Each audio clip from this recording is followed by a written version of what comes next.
So we are back with another Badlands card review. Today's a big one because we've got Paladin cards that were freshly revealed, and I'm catching up on the Hunter stuff I've been sitting on for a while. But this is a new legendary spell for Paladin that's going to introduce kind of a new deck archetype, I guess. At least a little bit of one. This is the Badlands Bandits, a 6-mana spell. You get 8 3/2 bandits with bonus effects. Remember, get means added to hand, and any that can't fit in your hand are summoned instead. So the idea here is probably that you want a full hand of stuff so that you get a full board of Badlands Bandits, because you want those ones that can't fit going out there.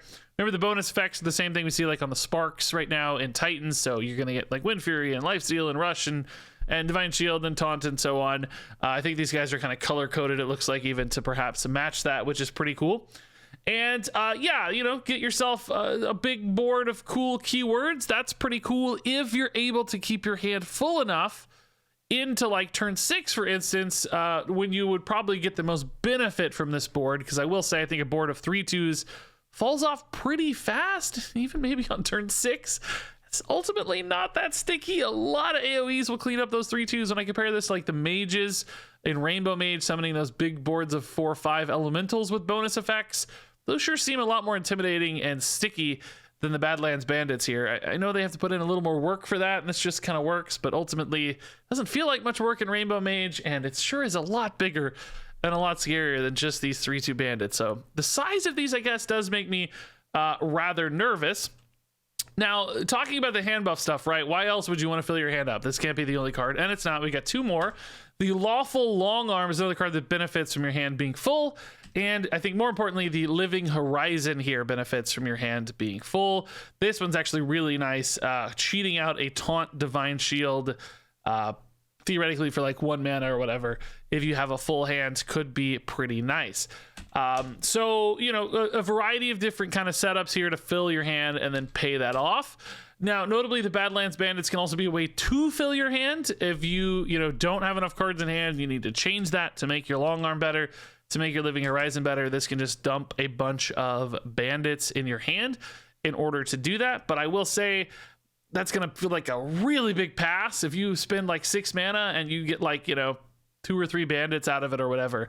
That's not much of a turn, right? That's going to feel really bad. So the more you use this to fill up your hand, the much worse, of course, it's going to feel in board. And 8 being the number here means, if you have 4 spots in hand, that's 4 cards on board. If you have 6 spots in hand, it's only 2 cards on board. So I don't know. I think you're going to want to have a pretty big hand when you play this just to make it feel worth it. But then again, the opponent can clean this up so easily with 3/2 bodies sometimes. Like, yeah, there's a Reborn, yeah, there's a Divine Shield, but still it gets cleaned up so easily that it might almost be better in some ways to use this to fill up your hand.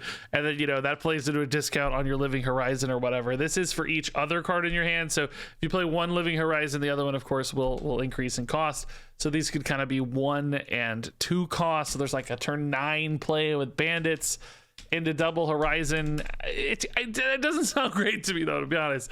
It seems like all of this is going to take a lot of work, and particularly, what are you doing in the first 6 turns to get these like full hands? Or even for Lawful Long Arm, you're like, what are you doing in the first 5 turns to make sure your hand is staying full? Is every card you play have to be something that cycles a new card to keep your hand full of stuff? Even that doesn't give you like a bonus hand size. So this little cycle here of cards, this sounds really fun. Like, I love Handlock of Old. It's really cool keeping these hands full of cards. I can see a lot of fun out of that, but I'm having trouble lining up why this is worth it, because these payoffs don't seem outstanding to me. Badlands Bandits seems a little expensive to me.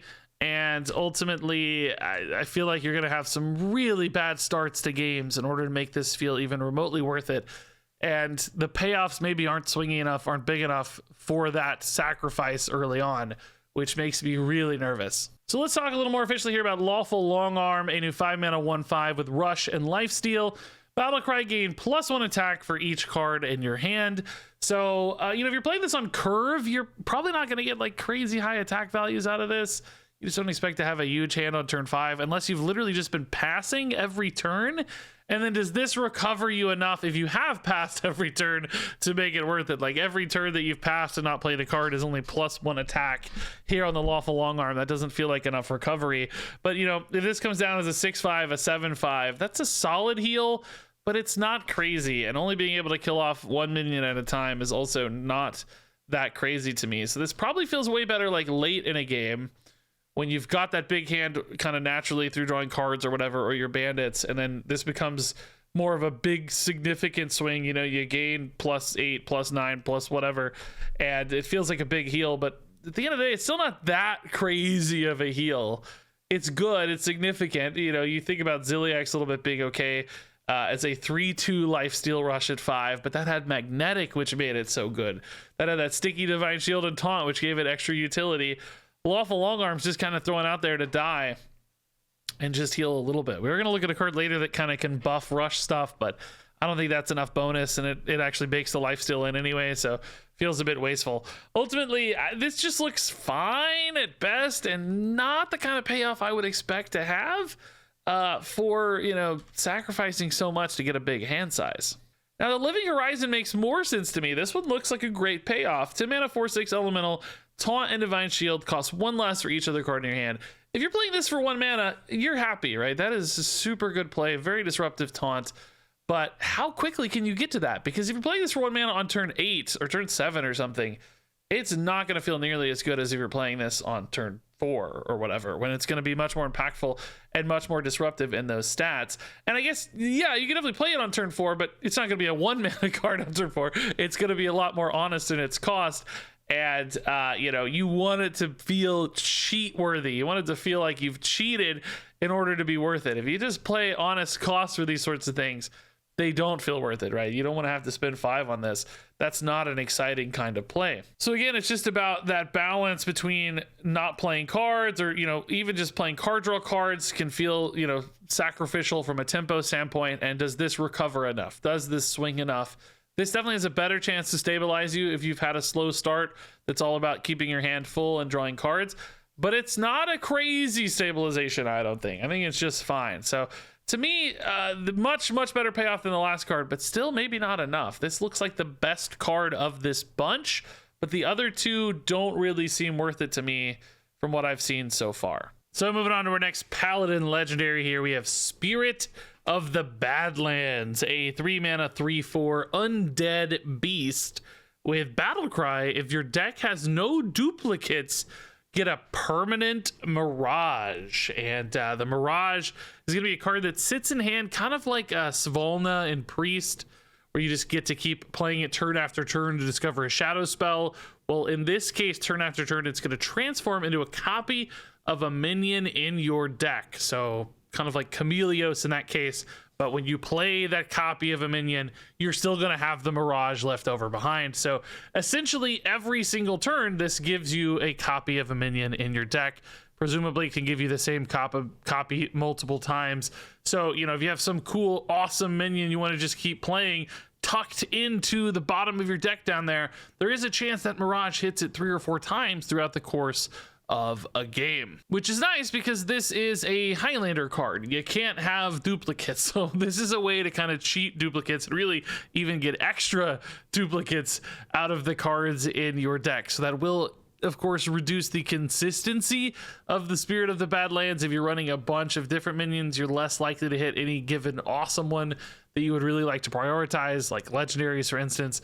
But still, I think, you know, this is just an infinite value engine. And like we've seen with Svolna and Priest, if your deck has sufficient survivability and you can play the long game and you can stick around forever, that infinite value does tend to grind out other decks of a similar game plan. Of course, it doesn't make you any more immune to early pressure. It doesn't make you any more immune to combo decks that would try to kill you. So not every meta can really sustain a deck like this necessarily.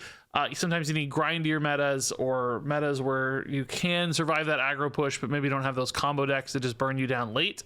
When those openings happened, though, assuming Paladin has enough control tools to play the long game, then I do think this card has that infinite value upside that becomes really interesting in those cases, especially, you know, if it hits some good minions here and there. You could hit multiple Titans, multiple Colossuses.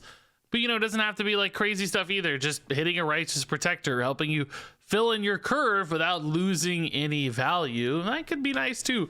Just weaving in small good minions from your deck. So ultimately, I like this card because it doesn't require a lot of in-game sacrifice. You know, 3 mana 3/4 is not too punishing to play. Unlike Svalna, you know, which can kind of take a while to get rolling. Playing this on 3 sometimes will help you fill in the gaps, even in the mid game, making sure you hit your curve with some good minions, perhaps. But pretty easy to weave into a turn without a huge sacrifice. The sacrifice does happen on the deck building stage, of course, because you have to be a no duplicate deck. So it's really just, can you build like a grindy, slower Paladin who's probably most likely to value the Spirit of the Badlands and make it survive in a meta that is the check for this card more than the card itself? Because the card, I think, is going to work. It just probably requires a fairly specific context. So it is a bit dependent on its peers in this case. So let's talk about some of the tools Paladin might be getting to help build said kind of control deck. This is Prismatic Beam, a new 7 mana spell. It deals 3 damage to all enemies, face and minions, and it costs 1 less for each enemy minion. So the scarier the board is, the more efficient this play becomes. If your opponent has 3 minions on board, of course, this costs 4. Probably doesn't feel great, but in a pinch, probably going to be happy to do that still.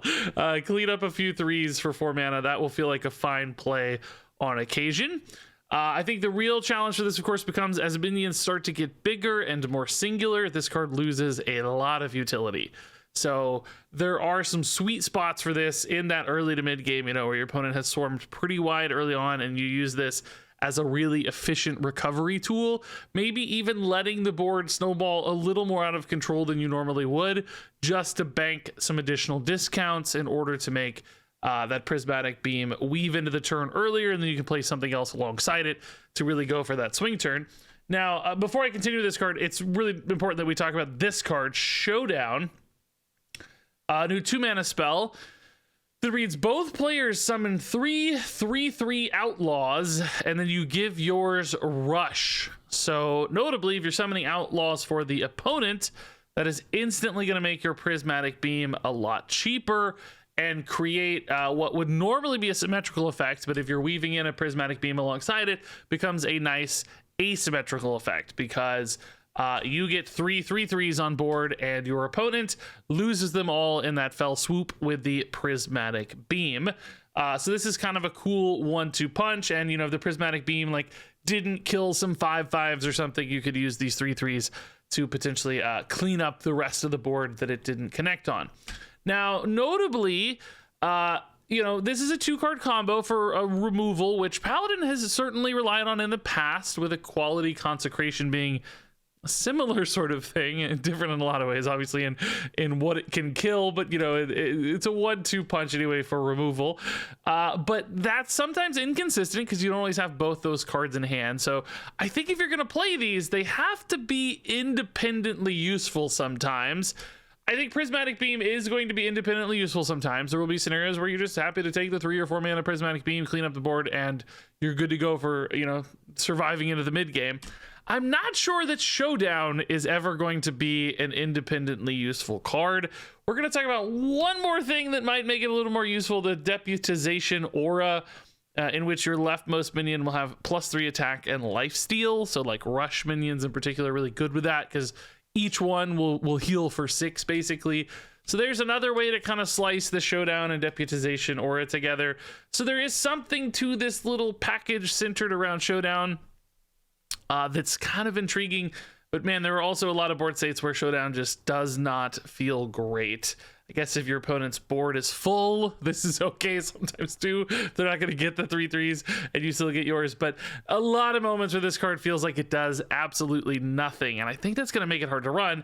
And to finally close the loop on this point, if you're trying to play all of this in a Highlander deck, because you want to run Spirit of the Badlands and you want a Highlander control Paladin, the odds of having these cards in hand together dramatically decreases, because you don't have 2 copies of each. So if you have a Showdown, it might take you forever to find your Prismatic Beam or even your Deputization Aura or whatever, and it becomes really clunky. So although this 1-2 combo might be a bit more reliable in a regular 2-of deck, in a Highlander deck, that's going to be incredibly hard to pull off. So ultimately, what I'm going to say here is that I think Prismatic Beam's a pretty cool card that has some use cases in a variety of ways and is not too restricted in when it works, whereas Showdown, this card's going to feel, I think, really clunky and super hard to use in a lot of scenarios. And the fact that its fate is tied so closely to being used alongside other cards, that gives me a big pause, and I just don't know if you're going to be able to run this one. So let's move on to the Deputization Aura here a little more formally. This is a 3-mana holy spell. This is an aura, notably. They pop up on your hero like secrets, and they last for multiple turns. In this case, your leftmost minion has +3 attack and lifesteal, which is actually pretty cool with like rush minions, like we talked about. Of course, as you trade one in and it dies, a new one will become the leftmost minion. So you could use this as a big old heal 18, I guess, with Showdown, which that does actually sound pretty nice. Like 18's a lot while clearing a board, so maybe there's something there. That's pretty nasty. Again, probably not in a Highlander deck, but maybe outside of that there's something cool. This also just, you know, feels good sometimes with like sticky stuff your opponent wants to remove. Play a taunt down on the left. Your opponent feels like they might have to trade into the taunt.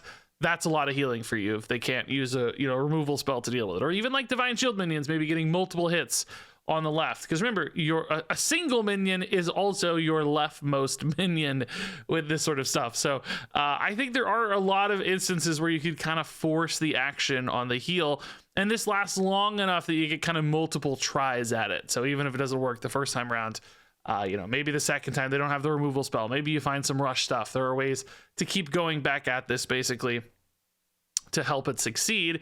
And the question really then just becomes, is it worth that 3-mana setup? Like, do you play this on turn 3 for a turn 4 taunt or a turn 4 rush swing? And was it worth the 3 mana in that case? I think it could be. Yeah, I think it absolutely could be. Another question for this is that, is it worth for an aggro deck to run this? Is it just +3 attack? I don't think so. Crusader Aura feels like it's much better for those kind of wide board sort of attacks. That's only affecting 1 unit at a time. If you're going face, really limits the upside there. So I think definitely more of a defensively minded sort of card. And what I am intrigued by, I do think this looks really interesting. I guess, are there enough rush minions in Paladin that would want to utilize this? Are there enough good taunts and Divine Shields that feel good on curve for this? Those are the questions, and I bet Paladin can string together a deck where that does actually make a lot of sense. So moving on, we've got Lay Down the Law, a new 2-mana holy spell. It's tradable, which is going to be really nice for this one. It sets a minion's attack and health to 1, which is kind of the old like subdue, I think it was, effect.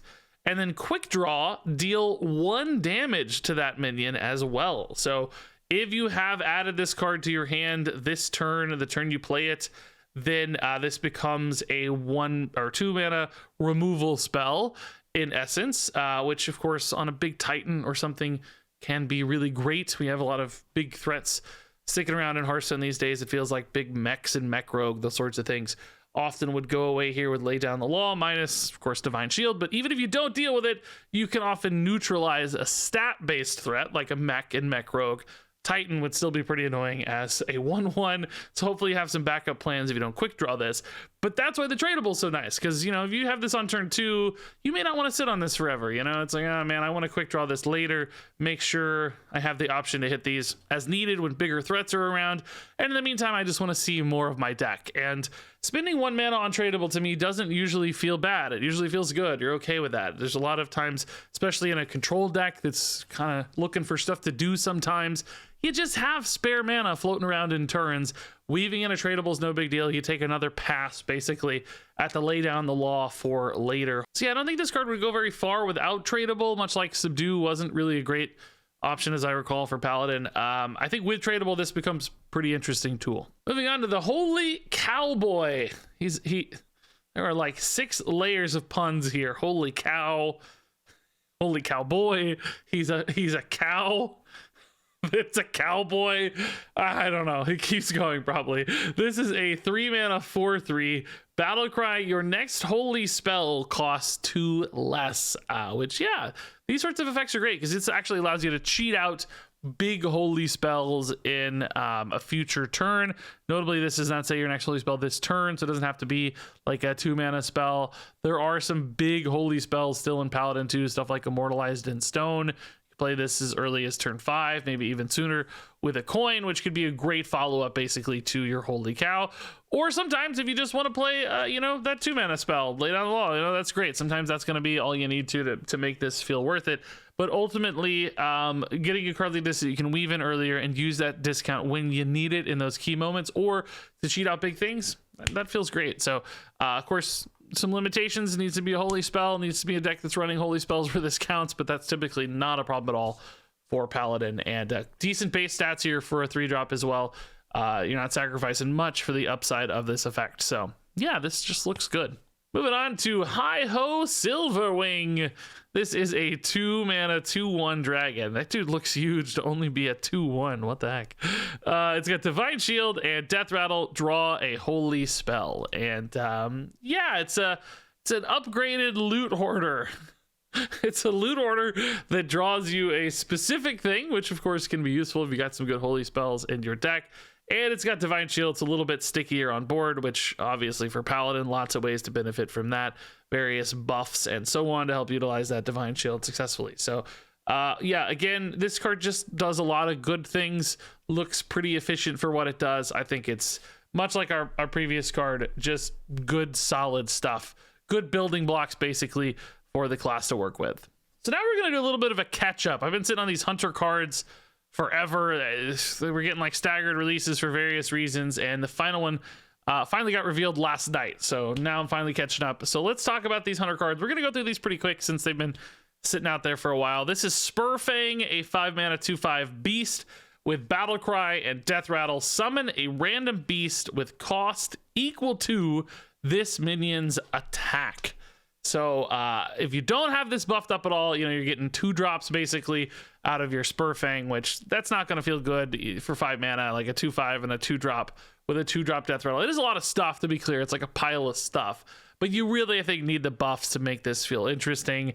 And I don't know where exactly it feels worth it. Is it 3? Is it 4? Is it 5? I think as you get up to 5 and 6, that's a lot of board pressure because it's going to be a 5 that summons, a big Savannah Highmane sometimes or something, right? That's pretty crazy at 5, especially if there's another Savannah Highmane hanging around behind it. So this is going to be one of the big payoffs for this kind of hand buffy package we're seeing introduced in Hunter. Remember, we also have the Highlander legendary that likes being hand buffed as well. Wish I had that up to show you, but hopefully you remember. So I think we could see a Highlander Hunter deck that just has a lot of hand buffs and a lot of piles of good minions and stats. And it's kind of a mid-rangey deck that hopes to overwhelm people. I honestly think it's going to be okay. I think I'm a little higher on it than most people because most of the cards we've seen so far aren't really sacrificing much in order to play for these hand buffs. Like they kind of just feel like good cards on curve. And then I think payoffs like this are going to feel hard to deal with sometimes. Just this many bodies split across Death Rattles and such can be actually rather intimidating. So I don't know, man. I think Spurfang's pretty solid, honestly.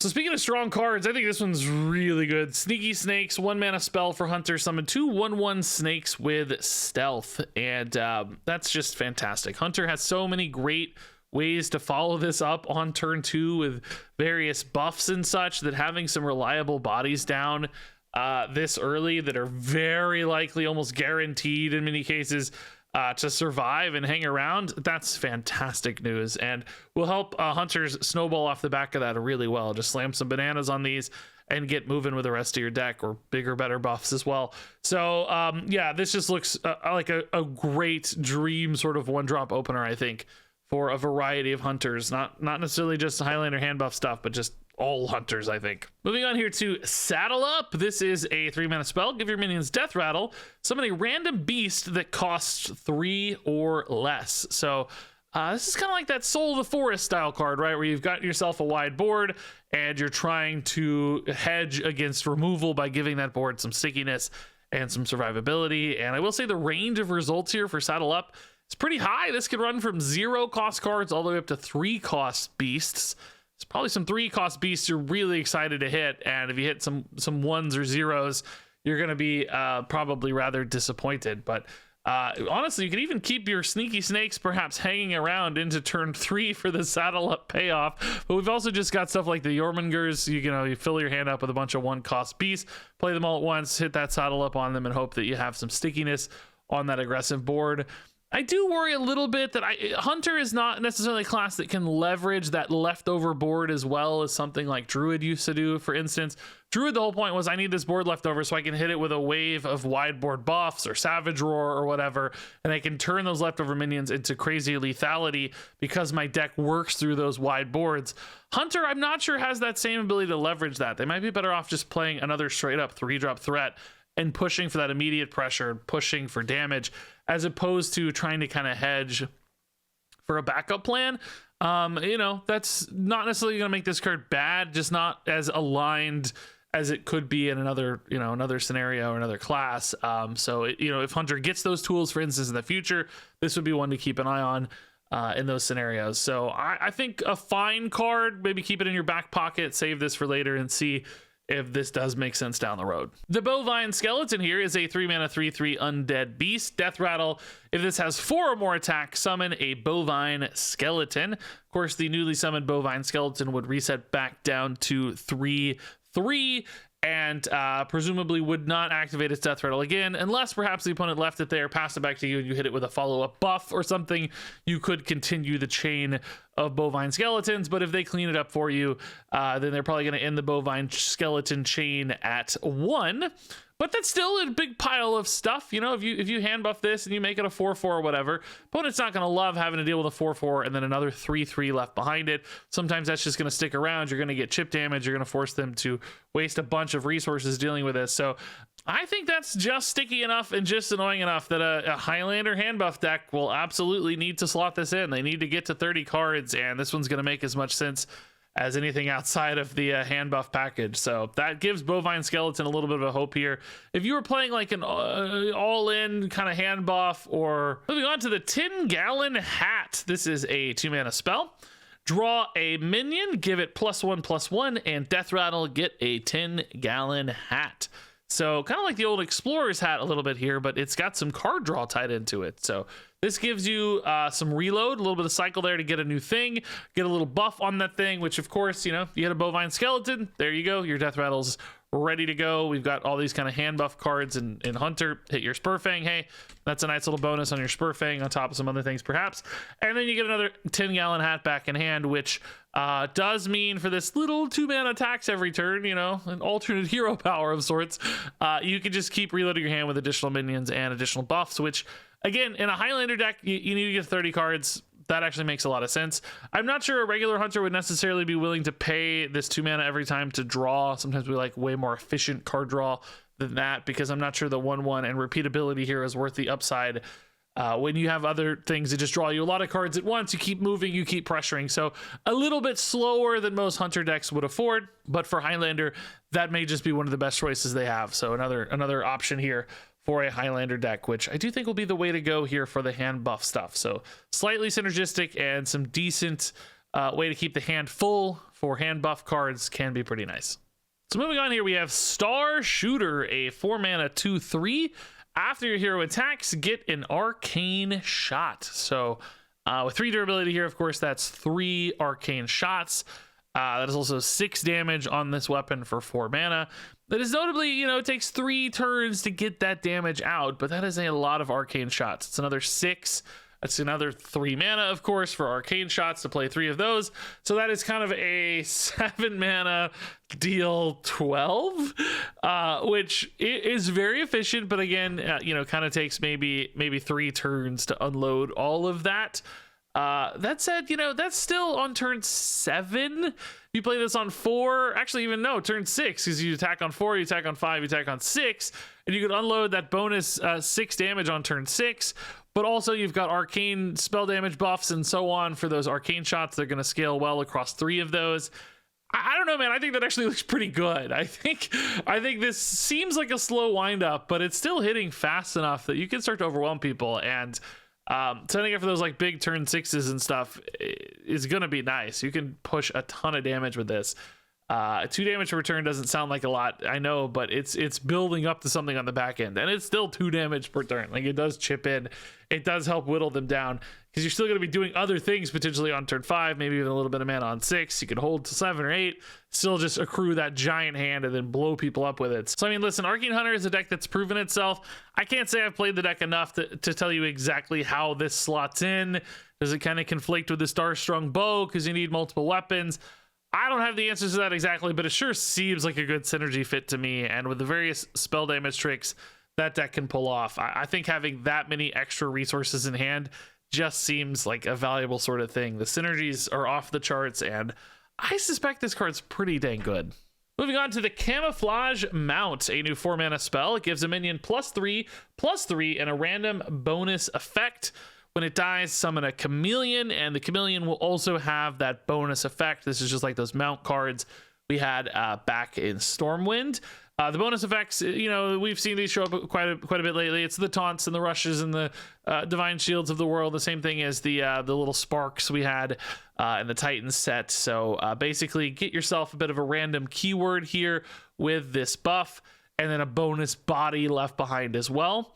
And yeah, I mean, this is a solid looking card once again. Sometimes those bonus effects feel inconsistent, which does hurt more when you're spending 4 mana on the bonus effect. I have to acknowledge, like, you know, if you hit the one you don't want and you spent 4, could be pretty disappointing because you're committing so much into that inconsistency. But it's still efficient from a stat standpoint and from a body left behind standpoint. It can pressure and go face, which is great for Hunter. That bonus 3 just start hitting people. If you get Wind Fury, that's even more insane. So the high rolls are kind of crazy on this one.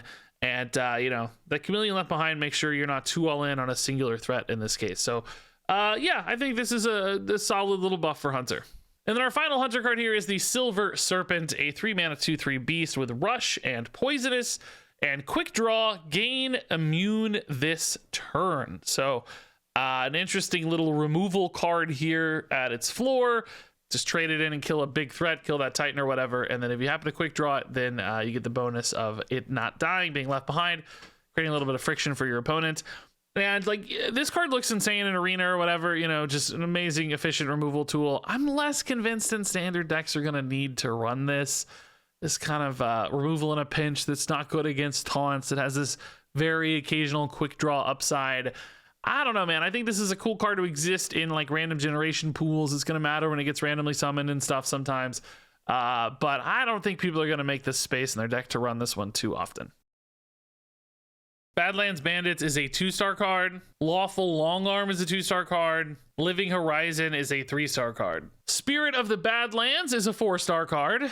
Prismatic Beam is a 4-star card. Showdown is a 2-star card. Deputization Aura is a 3-star card. Lay Down the Law is a 3-star card. Holy Cowboy is a 4-star card. Hi-Ho Silverwing is a 4-star card. Spurfang is a 4-star card. Sneaky Snakes is a 4-star card. Saddle Up is a 2-star card. Bovine Skeleton is a 3-star card. 10-Gallon Hat is a 3-star card. Star Shooter is a 4-star card. Camouflage Mount is a 3-star card. Silver Serpent is a 2-star card. And there you go, folks. That wraps it up for this big old review. I am curious what y'all think about this. Do you think this hand Paladin has enough to get there?